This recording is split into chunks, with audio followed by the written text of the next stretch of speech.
భగవద్గీత 4వ అధ్యాయము 38వ శ్లోకము.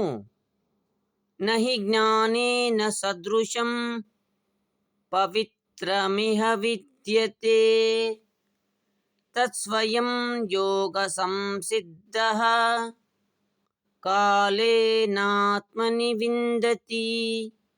భావం: ప్రపంచంలో జ్ఞానానికి సాటి రాగల పవిత్రమైనది మరేది లేదు.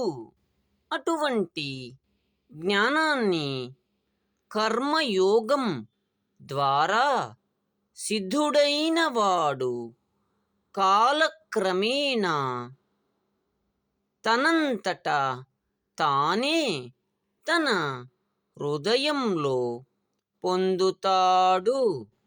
ఓం నమో భగవతే వాసుదేవాయ.